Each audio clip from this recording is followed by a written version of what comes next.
Voltage জানলেন, এখন জানেন কারেন্ট। ভোল্টেজ যদি চাপ হয়, কারেন্ট তাহলে কি? কারেন্ট হচ্ছে ইলেকট্রন প্রবাহ। পাইপের মধ্যে দিয়ে যে পানি যায়, পানির একটা পরিমাণ থাকে, ঠিক তেমনই সার্কিটের মধ্যে দিয়ে ইলেকট্রন সংখ্যাটাই হচ্ছে কারেন্ট। একে আমরা অ্যাম্পিয়ার দ্বারা প্রকাশ করি, অর্থাৎ কারেন্টের একক অ্যাম্পিয়ার, যেটাকে বড় হাতের এ দ্বারা প্রকাশ করা হয়। আর 1000 মিলি অ্যাম্পিয়ার সমান 1 অ্যাম্পিয়ার। মিলি অ্যাম্পিয়ারকে প্রকাশ করা হয় MA দিয়ে। আমরা জানি কোনো সার্কিটের মধ্যে দিয়ে কারেন্ট একাই যায় না, চাপ প্রয়োগ করতে হয়। এখন এই চাপ যে প্রয়োগ করে এটাকে আমরা ভোল্টেজ বলি, অর্থাৎ যতখানি প্রেশার দেওয়া হবে সে অনুযায়ী কারেন্টটা ফ্লো হবে।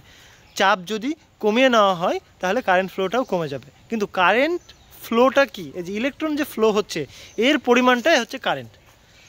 আমরা যদি ছোটো একটা এলইডির কথা চিন্তা করে দেখি, ছোট ছোট যে এলইডি, এগুলো 20 মিলি অ্যাম্পিয়ার কারেন্ট কনজিউম করে। মোবাইল যে চার্জার রয়েছে এগুলো 2 অ্যাম্পিয়ারের হয়ে থাকে। তারপরে ছোট ছোট যে ডিসি মোটর আছে এগুলা আমাদের 1 অ্যাম্পিয়ারের মতো হয়ে থাকে। অর্থাৎ কোনো কম্পোনেন্টের মধ্যে দিয়ে যদি অতিরিক্ত কারেন্ট প্রবাহ হয় তাহলে সার্কিটটা পুড়ে যাবে। ভোল্টেজ এবং কারেন্ট দুইটার একে অপরের সাথে সম্পর্কিত, বা দুজনের খুব গভীর সম্পর্ক রয়েছে। দুইটা ছাড়া কাজ করবে না। কারেন্ট একা ফ্লো হবে না। কারেন্ট যদি কোনো সার্কিটের মধ্যে দিয়ে ফ্লো না হয়, সার্কিটটা কাজ করবে না, বা কোনো কম্পোনেন্ট কাজ করবে না। কম্পোনেন্টকে কাজ করাতে হলে অবশ্যই কারেন্ট ফ্লো করতে হবে। এখন কারেন্ট একা ফ্লো যেহেতু হবে না, এই জন্য ভোল্টেজ দিতে হবে। এখন প্রত্যেকটা ডিভাইস বা কম্পোনেন্টের আলাদা আলাদা ভোল্টেজ হতে পারে।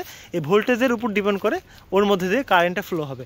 এখন আমরা জাস্ট আরেকবার রিভিশন দিয়ে নিই, সেটা হচ্ছে কারেন্টকে আমরা অ্যাম্পিয়ার দ্বারা প্রকাশ করি, অ্যাম্পিয়ার আওয়ার না। অ্যাম্পিয়ার আওয়ার আলাদা জিনিস। কারেন্টকে আমরা অ্যাম্পিয়ার দ্বারা প্রকাশ করি।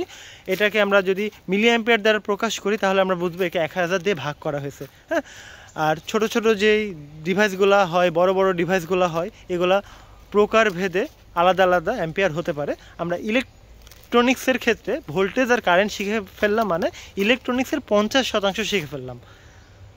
আর কোনো সার্কিটের মধ্যে দিয়ে যদি অতিরিক্ত কারেন্ট ফ্লো হয় তাহলে সেই সার্কিটটা নষ্ট হয়ে যাবে।